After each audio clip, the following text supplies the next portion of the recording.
What's going on, people? It's your man, the YB, back once again. So, since we are living in one of the biggest droughts for content since time has began, I can't remember the last time I was scrubbing the bottom of the barrel for content. But since we're here, I got this one in the bag. Is Ben Davison the next Mr. Imad Miyagi Customato or not? Yeah, there's been a trend, and we're going to analyse some of that information after Mbonga, I think I might have been gassed. This is the problem with me.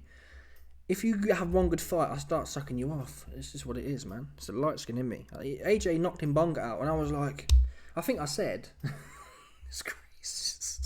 I think I said if AJ sparks Mbonga in one round, or sparks him, he'll have a go on Usyk. I don't know what I was thinking. It don't work like that. Mbonga's a big stiff idiot. But anyway, I think I was on the hype train, although I was back in Dubois to beat AJ. So I don't know. Either way, the fact of the matter is, after Mbonga, Eddie Hearn comes out and says, "Oh, AJ is the most ferocious. He's the hardest heavyweight on earth. No one can stop him." And I guess you can argue it's kind of like the triangle game. You've seen Mbonga arguably beat Tyson Fury. You do the maths and think, well, AJ sparkled him Tyson Fury, so it works out that if you add 6 and 7 and 1 together, that bosh, AJ beats Usyk kind of thing. Even then, though, going into AJ versus Dubois, I was saying, one of the only people to say it, may I add, that Ben Davison, I think there's an element that he is he getting lost in the sauce? He's got a taste of his own success and he's doubled down on it. I'm going to show you some clips in a second, but it's like he thinks he's got the Midas touch. Essentially, I think he works with this guy. He works with some guy who's supposed to be like a really high level. He understands all the mechanics of boxing and whatnot. And Ben Davison and him come together and they cook up the secret plan. And that sounds good. But how this secret plan is that Ben Davison and his team believe they can look at a fighter and train his heavyweights in particular how to knock them out with one punch. There's not a lot of up and down fundamentals I'm seeing. That makes sense? I.e., not looking for a lucky shot. A lot of it seems to be based on, I can teach my fighters how to land a lucky shot based on their opponent's previous fights. And here's the evidence of that. This is Fabio Argus Wardley, after his fight. Listen to the bars here. This was a big moment because everyone around me had their hands in their heads. It was just like, wow. But just talk to me about that moment when you threw that right and it landed. Yeah, look, it landed sweet. It was actually a punch we'd worked on a lot. We'd really drilled and hammered it home. But early in the fight, I just wasn't letting it go. I just wasn't turning the shot over. I was waiting too much, being too lazy in moments, not letting things get off like that. So, yeah, I just kind of had to rejig, sort things out, and kind of screw my head back up. Okay, so you hear it there. That was the punch we've been drilling loads. Now, that Justis Huni fight really is a good example. All the Dubois fight. And obviously, I'm not there with Ben Davison. No doubt he's doing other training as well. But I think we've never seen Wardley look so lost. Albeit, Huni was good. But it's almost like if you've trained for a certain set piece and it isn't available, it's like these guys. Wardley, call me a liar. Did you see Wardley have any other ideas? Really, he had no ideas. There was no trying to set something up, and arguably it was lucky. He dipped at the right. That's heavyweight boxing. Fair play to Fabio. No one's taking that away from him. But you saw that. Look at Dubois versus Mbonga with AJ. Okay, you got Mbonga. Oh, you got punched up. It's like if Wardley doesn't land that punch, there would have been no takeaways. And arguably, even with the punch that landed, what can Wardley take away from that? There was a lot of nothing in there. The defense was awful. He's catching the jab with his face, pulling back, and there was not a lot of much anything. And in a 10-round fight at this level, you'd expect to see a bit more. Same as AJ, to be fair to him, yeah. Whatever you say about him, when you look at the Tony Sims years, he looked like there was always room for improvement with AJ, but he looked like a solid outline of what you consider a boxer. That Dubois performance, he looked like he'd never boxed a day in his life, almost. That's how it looked. It looked like, I don't know what you'd call it. Yeah? And it felt to me like AJ was overthinking it. It looked to me like AJ had been working on, I'm going to show you that in a minute as well, like Fabio Wardley, they've been working on talking about, oh yeah, you can land this punch. It's like AJ's, rather than being present in the fight and applying things that apply to any fight, there's certain things you can do, i.e., let's get my jab going. F the big right hand that's coming on the end. Let's start somewhere and build into the fight and land some punches here.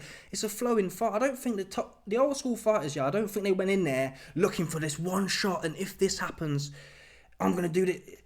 It flows. You're in a fight. You adapt on the fly and you react to what's going on in front of you. These, man, they're like shell-shocked. They got their heads in two worlds. Ben told me to look for this. So they're constantly looking for that. And if they're not getting it, they're like, oh, I'm too busy focusing on... Rather than letting... Wardley's not the boxer AJ was. But Wardley himself said in that interview I just played, he said, yeah, my head wasn't really in it. I wasn't really focusing. And I think Wardley was... I don't know what he was doing, to be fair, but I think he was looking for someone that wasn't there at the time. Rather than applying boxing basics, i.e., you're getting it. Yeah? Wardley's boxing basics are, you're getting it. I'm coming right in, swinging around. He lost that. He's trying to overthink it now. Now he's overthinking. Now he's trying to find his Mr. Miyagi shot. He's never been the cleanest boxer. Wardley's edge is, I'm going to throw my hands on you. His edge is not, I'm a very tricky counter puncher.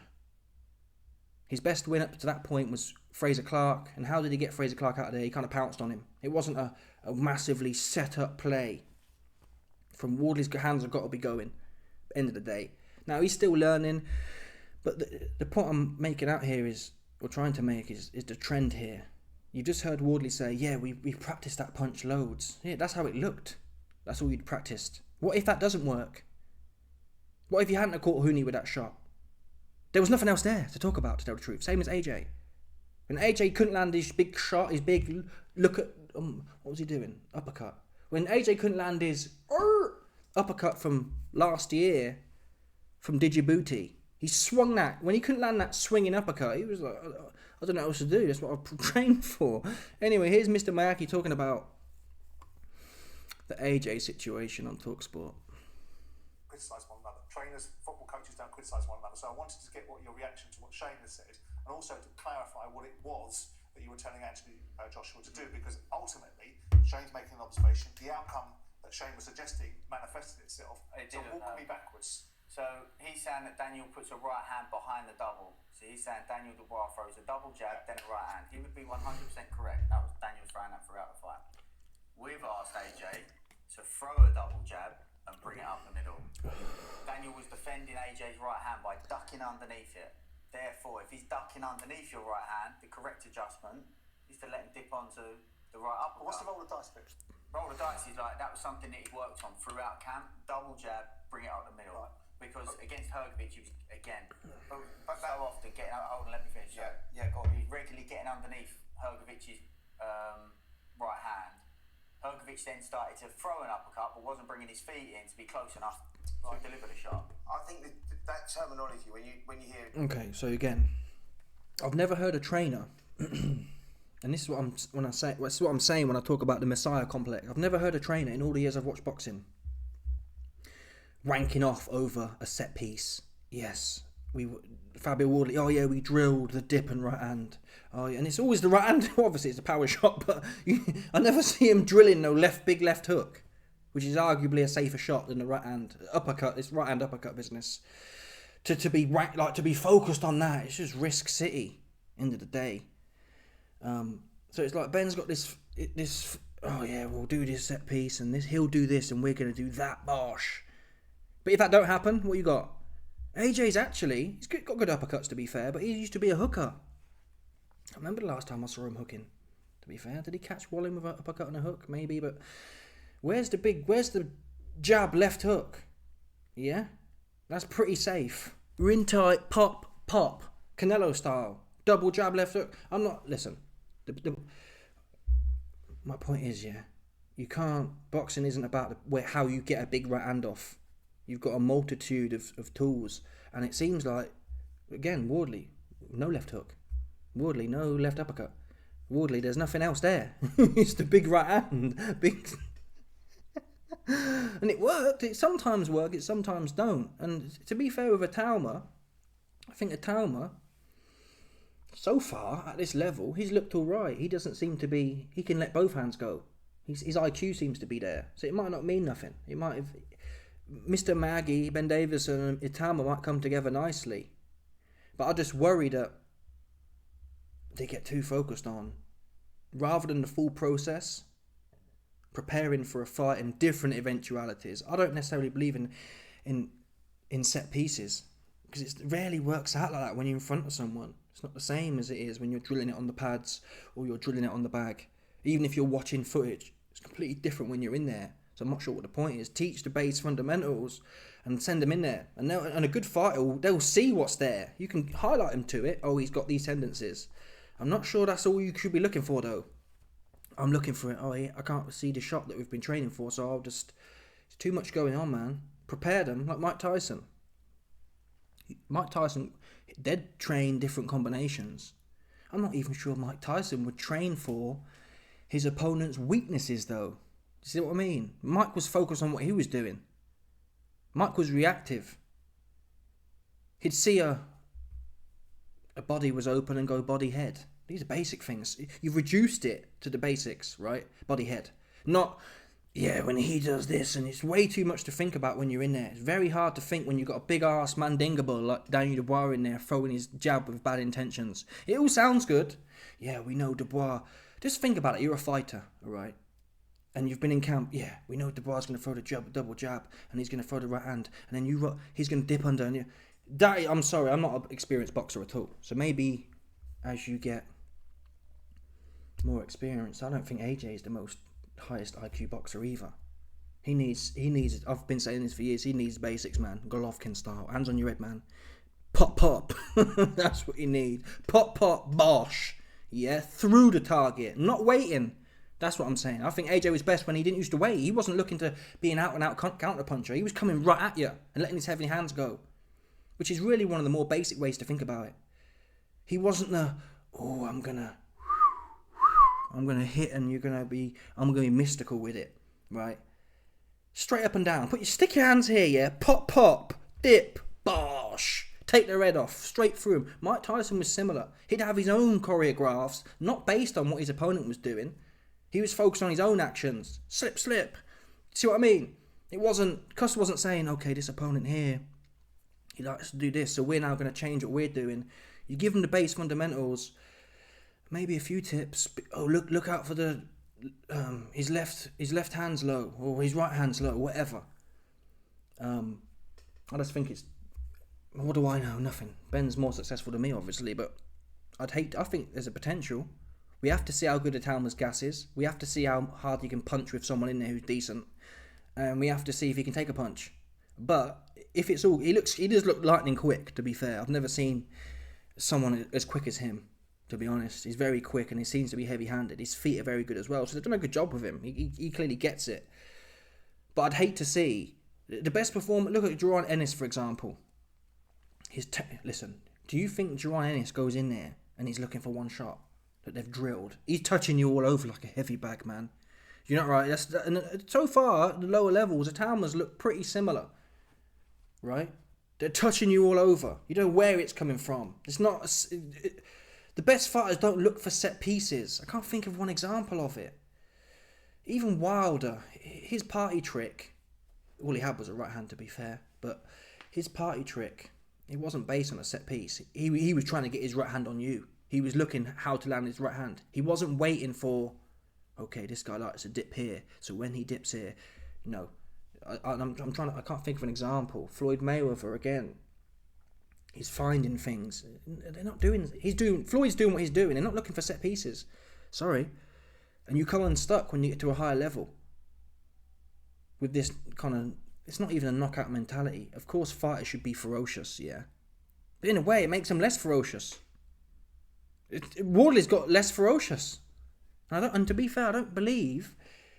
He went to Ben Davison pretty recently, yeah. There was one point he was training with the white-collar dude still. That's when his hands was flinging. He's only pretty recently got to. I guess you can argue, well, he's stepped up in levels now, so maybe even if he was with them white collar trainers still, against Justis Huni, he still would have been gun shy. When someone's very good at boxing, it will turn you off about throwing your hands. It'll put you in your box when they're moving around the place too much. You'll feel like it's all happening, you don't know what's going on. But I've never seen so much backpedaling. Is it the fact Huni's such a good boxer? But the backpedaling, the defense, that's the other thing. We've heard about all these set pieces Ben Davison's got. Set offensive pieces. The defense, man. Seriously, the trend here is Wardley, no defense. I didn't see no medium level defense from Wardley. I saw him put his hands up once, and that's super basic, right? But I saw him put his hands up once. Everything else, he's kind of clinching, pulling back with his head in the air. It looked messy. AJ, the same thing, no defense. Itauma, obviously a natural talent, obviously higher IQ than AJ and Wardley. That said, though, I did a video on it. There's some holes being seen in Itauma defensively, even against stiffs, 45-year-old NFL plumbers. I did a video on it. A few times Mike Balogun was about 4 or 5 inches out, a clip in Itauma with a southpaw right hook. Now you can argue, well, he's in the Matrix, and yeah, these things are in the Matrix till they're not. The defense there, and even then with Itauma, the few times he's got, you can't even really count what he's doing now. But let's take it for example. He's in the ring with Balogun. Balogun lunges forward and tries to have a go, and Itauma's just dipping and clinching. I'm thinking, okay, you'd like to think at that level for someone with the hand speed of Itauma and the skills of Itauma, I'd like to have seen some Jaron Ennis-ness, right? I don't remember Jaron Ennis clinching so much. He'll cut the angles on you on the inside and slap you all around the place. That's what I'd like to see. And Ennis is fighting mid-lower level world dudes. You're in there with a 45-year-old rugby player. So I'd like to have seen no clinching. Clinch for what? I'm just going to school your ass. Cut here, cut there, touch you up and down like it should have really been a heavy bag session. So I mentioned that in parallel with the Wardley performance, because Wardley was in there with Huni. And all he had was the pullback, the clinch, and leaky deaky, right? And I haven't seen that much phenomenal defense at a super low level from Itauma. Now, will he tighten it up? Will he get more cautious? But really, you should be displaying sublime footwork and sublime inside skills when you're fighting low level dudes. If you've got it there, right? If you've got sublime inside skills, in the pocket skills, why would you be opting to clinch? A 55-year-old man, a rugby player. You'd be piecing him up, no? So it looked a bit, there was a few occasions, the fight didn't last long. Maybe I'm just being an agony aunt here, yeah? But there was a few occasions with Itauma versus Balogun, Itauma was like panic clinching. I'm thinking, what the fuck? What's going to happen when you're in there with someone who's doing you proper arm? You should be calm in there with Balogun. What's he going to do? Right? Clinches for me, and maybe my mindset's wrong, but a clinch for me is like, oh, I'm out of ideas here. Oh no, I don't want him near me. It's like a panic reaction. I don't like it. Maybe I'm biased. I don't like the clinch at all. The clinch, for me, it concedes, oh, I'm fucked, kind of thing. Got nothing else to offer here. And I worry that we're seeing that already. It's the most basic defense anyone can have. Look at Fisher again, and often done wrong. AJ was a one for this. If you can't clinch properly, initiating the clinch, even Lawrence Okoli, who's a formidable clincher, in that Chris Billam-Smith fight, or AJ versus Ruiz, Okoli versus Billam-Smith, the clinch comes unstuck. A few times Okoli would go to clinch and get clipped and end up on the floor. So I think it's risky, man. Johnny Fisher versus Dave Allen is like trying to cling on. It's a panic. Rather than being calm and focusing on what you're doing,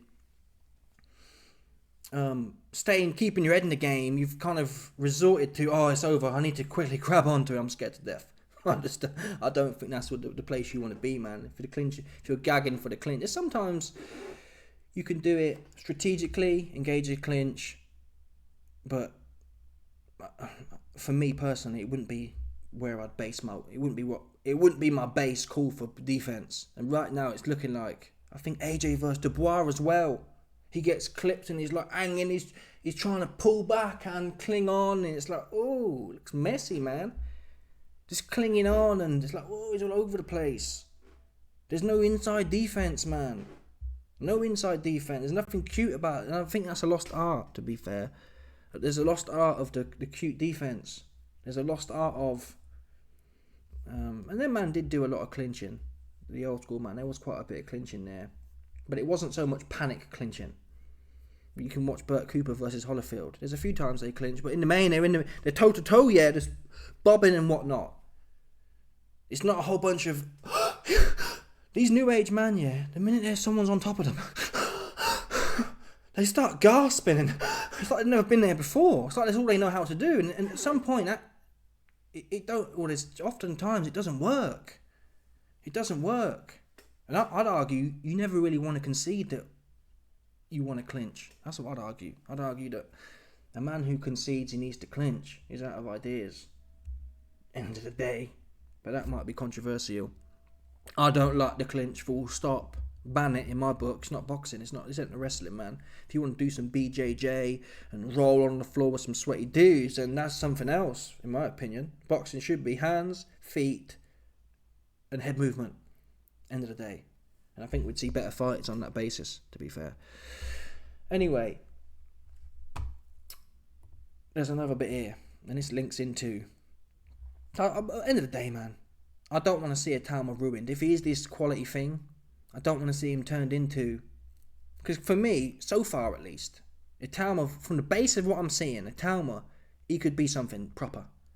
And I think he could be good enough to be like Joe and Ennis, that can punch really hard, and a heavyweight, where he's just proper. He could be that good.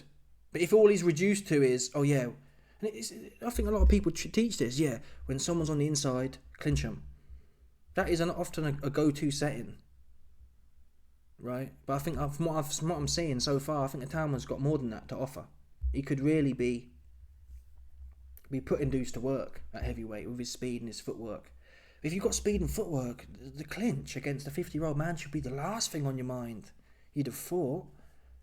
Walk him round the ring, take him to school. Heavy bag, up and down. Touch him all over. Make him look silly. No clinch. Anyway, here's Mr. Maggie Davison. Here's Castellamoto's great-great-grandson, Ben Davison. Ben de Davison. Here is Ben Diamato Davison talking about Itauma. And this links in with the whole Messiah / it's not deluded, but it's like... I remember before the AJ Dubois fight, Mr. Maggie was like, yeah, they think you can't... What was it? Yeah, they think you can't land a right hand from a double jab. Because people were saying, oh, how is AJ going to land his big right hand when Dubois throwing a double jab? And Maggie was like, yeah, you guys don't know the deep magic I know. I know how to counter the double jab. Do you know what I'm saying? It's like, fuck the countering. We're going right at him. He's getting it. It doesn't have to be a right hand. I'll knock his ass out with a left hook. I'll touch him all over. He won't know what I'm knocking him out with, to be fair. Never mind the double jab from Dubois. He's getting it. Yeah? I'm putting hands on him. Up and down. Heavy bag. Right? It's not, oh, I'm going to prove people that we can counter punch off a double jab. It's like, I've never heard nothing like it in boxing. Wanking off over set pieces. I just don't get it. And it's not looking too good either. It's not even looking that good. It's looking like a bunch of dudes in the ring, yeah, who only have a party trick to offer. That's how it's feeling to me right now. Party trick town. And I don't want to see that for Itauma. I don't want to see that for Itauma. If he's that good. He might get clipped by Dillian and it's all fake and gay anyway. But if it's not, if he's legit, he really is a talent. And I'm not even sure who you'd recommend as a trainer these days. I mean, we can all jump on the bandwagon. Andy Lee. Andy Lee would be the one I'd jump on at this point in time. But 3 years ago, I'd have said someone else. But I think Andy Lee, he's done it before. And he's taken Parker. Parker was washed up. He was washed up. Bad. He was washed up bad. Well bad. Anyway, here's the bars from Ben Davison. Title, I think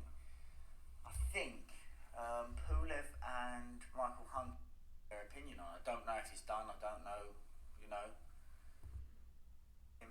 Itauma is expected to fight Dillian White next. Is this a big step up, or a case of perfect matchmaking for Moses Itauma at this point of his career? I suppose that's for the public to have their opinion on. I don't know if he's done. I don't know. You know. You obviously like the fight though, being Moses' coach, right? Yeah. Look, there's probably not a fight we turn down for him. Being honest, there'll be fights that think just as risky as that. The reward's better for that. There's a couple of them, but there isn't a fight that we go, oh no, I don't like that. We're confident he's that good. So he's saying there, yeah, there's no fight we'd look at and turn down. He's that good.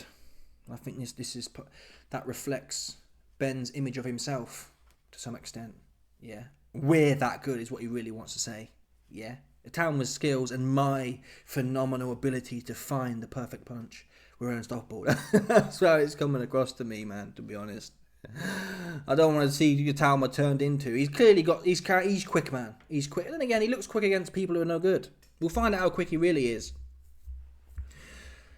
Dillian's slow as molasses in winter, so forget about that. But we'll see how quick he really is. Even someone like a Huni. Huni will be a good boxing lesson. Good boxing test, sorry. No chin. He'd probably knock him out. But in the meantime, we'll get a gauge of how quick he is. Huni's quite quick. So I think Huni will be a good fight next for Itauma after Dillian White. I think Huni's a step up from, no name value, but Huni's a step up from Dillian White at this point.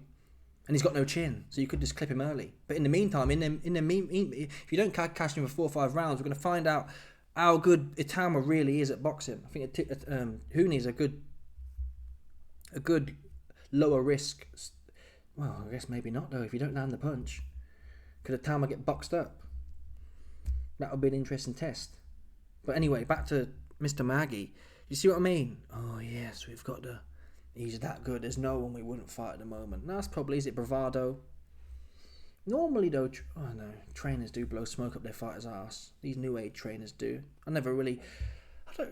Did Cuss used to blow smoke up Mike's ass? I'm trying to think of the interviews I've watched from him. I remember him saying he'd be the heavyweight champion of the world. But it felt more wholesome and more real. Mike was champion at 19 or something. They really was doing it like that. They weren't saying, yeah, this guy can beat anyone. And by the way, we're fighting Mike Balogun, 55 years old, ex-NFL plumber. So all I'm saying is, I hope we don't have to sit here 5 years from now and talk about how, Itauma lost his head. I guess even 5 years from now, he'd be 25, which is still, or 20, whatever it is still super young. And I think at this age, and this is often the problem with boxing, people don't train trainers until they get smoked, until something goes wrong. But at this age, there's nothing necessarily wrong. I don't know Itauma's life. Has he had a few coaches already? But there's nothing necessarily wrong with having to look around, gaining your experience. Maybe it's even advisable. Before you break out to world champion level, it might have been advisable for Itauma to spend a year here, a year there, a year here. Because you don't know what's good until you've tried a few of them. Yeah? It's like the Panans. They tell you, don't get married to the first one. Because you don't know what it's really saying. No, I'm joking. That's not what the Bible says, to be fair. But that's what the Babylonian Bible says. The Babylonian Bible says, in the age of OnlyFans, you don't get married to the first one, man. You got to test a few pies, man. What do you like? Some people like cherry pie. Some people like apple pie. Yeah, some people like snow bunny pie. You don't know what pie you like until you've porked them all. End of the day. And look at AJ. He spent too long with McCrappen, and then it's gone left. He got messy though. He went the other way. He went from spending 10 years with one dude, to like a new trainer every 6 months. So it's a difficult one. And if he goes life and death with Dillian. He shouldn't go life and death with Dillian. That's what he shouldn't do. Anyway, let's see what happens. I hope the best for Itauma as well. I want Itauma. It's good for me. I'd love Itauma to be the real next AJ, right? Imagine an AJ who can actually fight and box. Imagine that. That'd be wicked for us as UK kind of fans. I just don't want this ego thing and Ben thinking he can find the magic puzzle to ruin it for the masses. Anyway, let me know your thoughts, people. Smash the like button, subscribe, like for the bell, 100%. There's no doubt about it, so people stop it. Yep. Bye.